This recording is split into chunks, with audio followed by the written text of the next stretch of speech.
200 plus videos already uploaded हैं। यदि आप डीपली स्टडी करना चाहते हैं, सीखना चाहते हैं, तो आपको एक बार प्लेलिस्ट कर लेना चाहिए। प्लेलिस्ट का लिंक आपको नीचे डिस्क्रिप्शन में मिल जाएगा, वहाँ से आप देख सकते हैं। स्वागत है आप सभी का आपके अपने यूट्यूब चैनल अर्जागम क्लासेज में। आज मैं आप लोगों के लिए Oxford junior English translation exercise 35 solve करूँगा। आई थिंक ये क्लास आप लोगों के लिए हेल्पफुल रहेगा।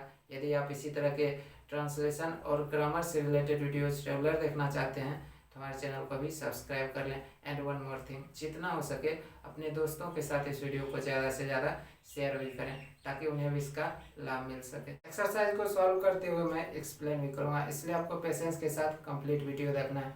ओके, कहता है क्या यह घी है, ठीक है।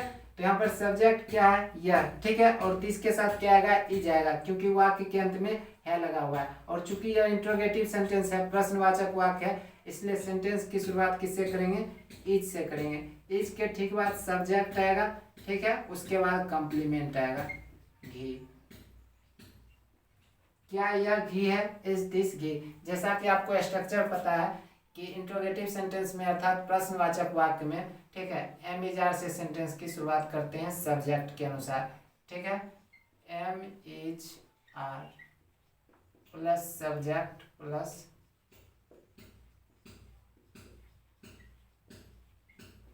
कंप्लीमेंट, ठीक है। एम इज आर का जो प्रयोग होता है वो सब्जेक्ट के अनुसार होता है, ठीक है। सब्जेक्ट के साथ जो भी वर्ब आएगा, ठीक है, उसी से सेंटेंस की शुरुआत कर लेंगे। उसके बाद सब्जेक्ट आ जाएगा, फिर वाक्य का जो भी पूरक रहेगा, ठीक है, उसे लिख देना है। क्या यह घी है, इज दिस घी। अब है यह घी नहीं है, तो क्या आ जाएगा, दिस। सब्जेक्ट यहाँ पर क्या है, यह।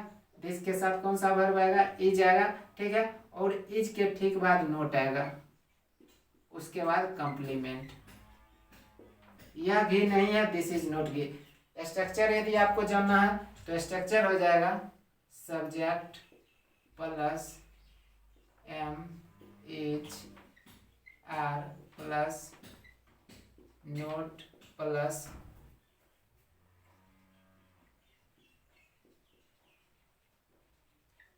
कंप्लीमेंट। देखो, निगेटिव सेंटेंस में आपको सिर्फ इतना याद रखना है कि सब्जेक्ट के अनुसार एम इज आर का प्रयोग कर लेंगे, ठीक है।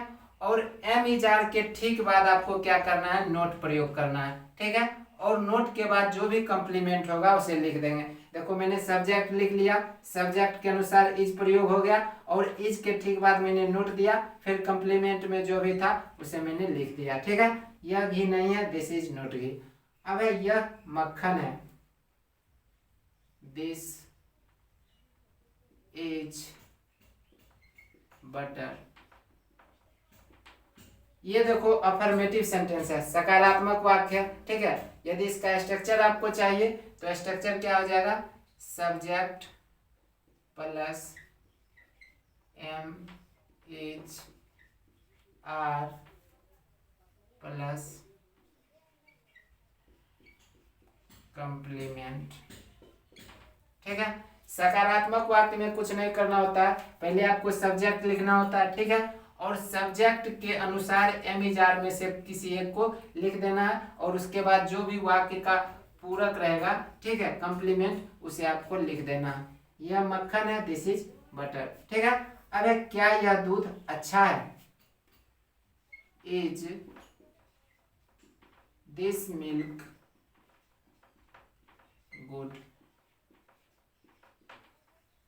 देखो, यहाँ पर सब्जेक्ट क्या है, यह दूध, और जैसा कि आप जानते हैं दिस और दैट के साथ नाउन भी सिमिलर आता है, ठीक है। और आप बोलोगे मिल्क क्या, अनकाउंटेबल नाउन है, ठीक है। तो देखो, मिल्क अनकाउंटेबल नाउन है, किंतु जितने भी अनकाउंटेबल नाउन होते हैं उन्हें सिमिलर ही माना जाता है, ठीक है।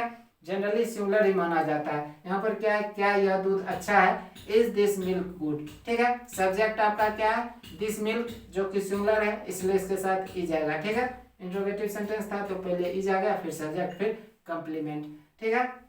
अब हाँ, यह दूध अच्छा है, तो यस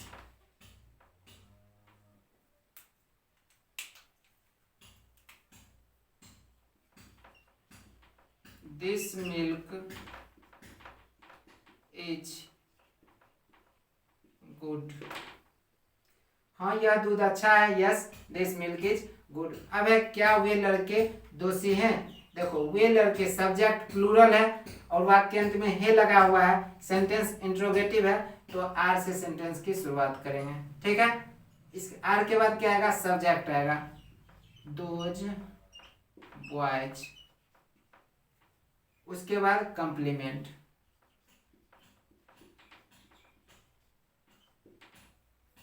क्या वे लड़के दोषी हैं, आर दोज बॉयज गिल्टी। ठीक है, अब है वे लड़के दोषी नहीं है, तो क्या हो जाएगा, those boys are not guilty. ठीक है, यहां पर इंट्रोगेटिव सेंटेंस था। ठीक है, तो सब्जेक्ट के अनुसार आर आ गया। ठीक है, उसके बाद सब्जेक्ट फिर कंप्लीमेंट। यहाँ पर नेगेटिव सेंटेंस था तो पहले सब्जेक्ट आ गया, उसके बाद सब्जेक्ट के अनुसार वर्ब आ गया, उसके बाद नोट फिर कंप्लीमेंट। ठीक है, अब वे लड़के निर्दोष हैं, दोज बॉयज आर इनोसेंट। वे लड़के निर्दोष हैं, दोज बॉयज आर इनोसेंट। यहाँ पर सब्जेक्ट क्या है, दोज बॉयज। ठीक है, सब्जेक्ट प्लूरल नंबर में है तो वर्ब भी प्लूरल आ गया। ठीक है, आर आ गया, उसके बाद कंप्लीमेंट। ठीक है, अब है क्या वह नेता एक किसान है। ठीक है, वह नेता, that leader, subject singular number में है तो इसके साथ इज आएगा क्योंकि वाक्य अंत में है लगा हुआ है, अर्थात सेंटेंस की शुरुआत इज से करेंगे। फिर सब्जेक्ट आएगा, दैट लीडर,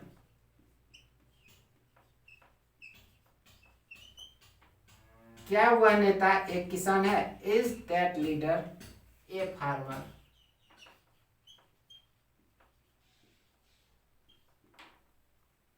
क्या वह नेता एक किसान है, is that leader a farmer. अब आप बोलोगे कि फार्मर के पहले मैंने एक क्यों लगाया, तो यहाँ पर क्या है, सब्जेक्ट आपका सिंगुलर नंबर में है, एक वचन में है, और कंप्लीमेंट में जो नाउन फार्मर है काउंटेबल है और इसका प्रोनाउंसिएशन कॉन्सोनेंट साउंड है, इसलिए यहाँ पर ए आया। वह नेता एक किसान नहीं है, that leader is not a farmer. वह नेता आपका सब्जेक्ट है। ठीक है, that leader subject singular number में है तो वर्ब भी सिंगुलर आया, नेगेटिव सेंटेंस है तो इसके बाद नोट आ गया, उसके बाद कंप्लीमेंट। चूंकि सब्जेक्ट सिंगुलर नंबर में है, ठीक है, और कंप्लीमेंट में नॉन काउंटेबल है और प्रोनाउंसिएशन क्या कॉन्सोनेंट साउंड है, इसलिए यहाँ पर ए आ गया। ठीक है, अब वह नेता एक शिक्षक है, that leader is a teacher. ठीक है, वह नेता एक शिक्षक है, that leader is a teacher. अब क्या ये लड़के नौकर थे। यहाँ पर सब्जेक्ट देखो आपका प्लूरल नंबर में है। ठीक है, ये लड़के, और वाक्य के अंत में थे लगा हुआ है, और चूंकि यह इंट्रोगेटिव सेंटेंस है, प्रश्नवाचक वाक्य है, इसलिए सेंटेंस की शुरुआत किससे करेंगे, वर से करेंगे। ठीक है, वर, उसके बाद these boys,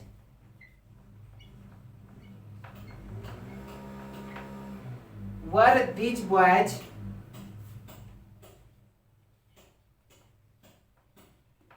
servants.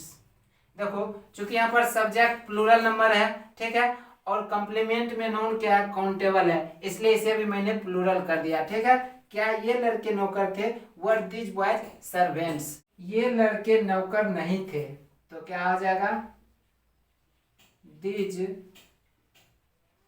Boys were note servants.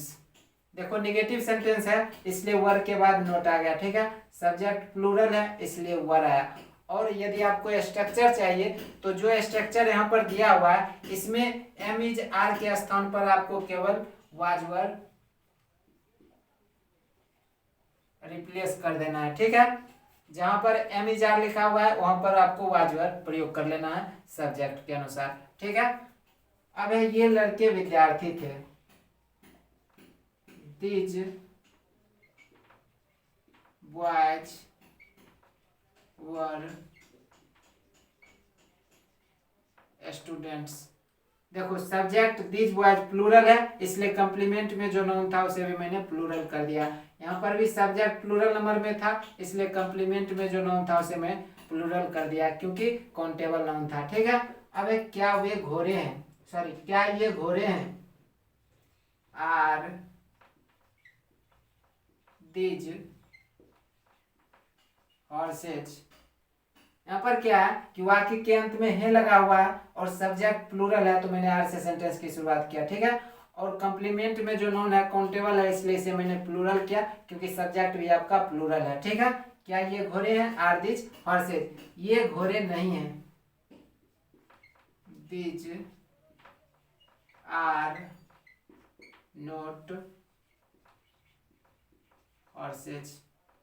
ठीक है। निगेटिव सेंटेंस में एम इज आर के बाद सीधा नोट आ जाता है और एम इज आर का प्रयोग हम सब्जेक्ट के अनुसार करते हैं। दिज प्लूरल था तो इसके साथ आर आ गया। ठीक है। ये गधे हैं, क्या होगा, दिज आर एसेस। ठीक है।